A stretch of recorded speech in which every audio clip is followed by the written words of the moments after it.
It's simple time and this is Chef Tatong and today magluluto naman tayo ng isang very simple na seafood dish para sa inyo. Are you ready? Let's start cooking!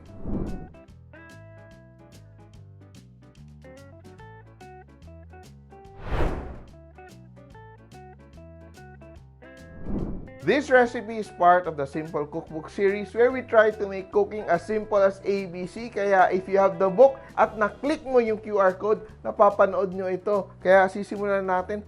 Ano ba yung gagawin natin sa halabos na hipon? Sisimulan natin sa paglilinis ng ating hipon. So meron ako ditong shrimp, fresh shrimp, and ang very important thing is to clean it, 'di ba? Before we start cooking. So, how do we clean it, 'di ba? Yung shrimps natin, meron siyang vein dito, yung kinakain niya, nasa likod niya. So, gagamit lang tayo ng fork to remove it. No? So, hindi natin kailangang balatan.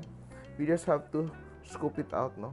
Ayan. So, natanggal natin yung ating vein, yung black part. So, pag kinakain natin, wala na yung dirty part ng ating shrimp. And may bowl of water lang dito, so it's very easy to remove. So we just trim off the legs of the shrimp para malinis siya. And also, you can even open up the backside, no, if you want, para it's easier to eat. Yan. And just we arrange it here on our pan. So traditionally, ang tawag dito sa luto nito is halabos. So what does halabos mean? Halabos is letting the seafood steam in its own juices. What are we going to do? So we add 1 tablespoon of dato puti vinegar.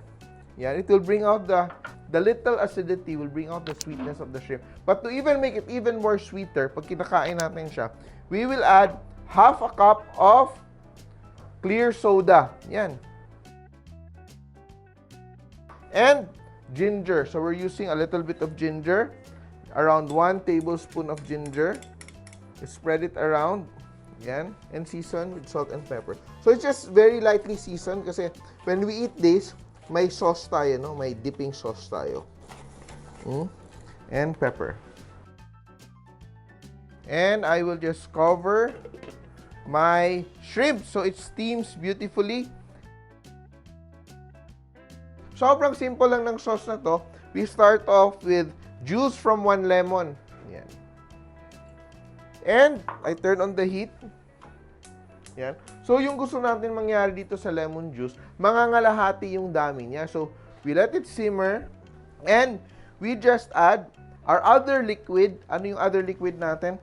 I am going to use dato puti patis. Instead of just seasoning with salt, I will add patis kasi para mas malinamnam at lumabas talaga yung seafood flavor.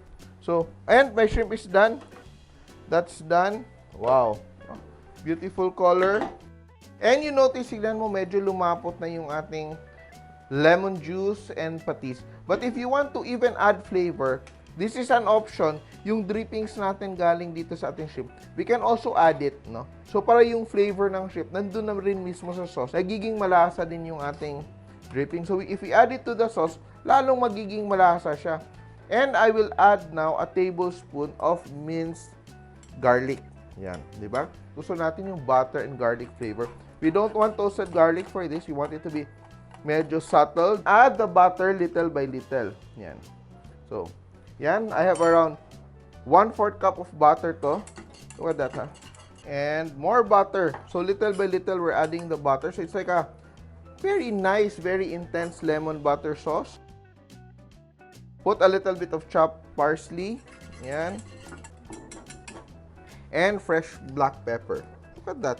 So, it's very important, no, na hindi natin pakuluin yung butter kasi if papakuluan natin yung butter, magse-separate siya. Hindi siya magiging creamy like this, no? Hindi siya magiging saucy. Remember to use unsalted butter for this because we already put patis and the reduction of the shrimp broth is already salty because we added salt. And plate na tayo. Look at that. Beautiful shrimp. Yan.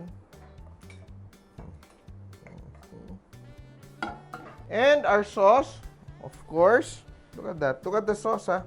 It's very rich, no? Pero hindi siya naghihiwalay, no? That's what you have here is an emulsified sauce. So when you dip it, kakapit talaga yung ating lemon butter sauce and garnish with a little bit of parsley. Yan. O, di ba? Look at that, something very Filipino, pero nilagyan natin ng international touch with the sauce. And it's something that you can serve and it comes out very classy. Kahit sobrang simple gawin. Try this at home. Tandaan nyo, kahit sino kaya magluto, basta simple! Simple.ph. Living made simple.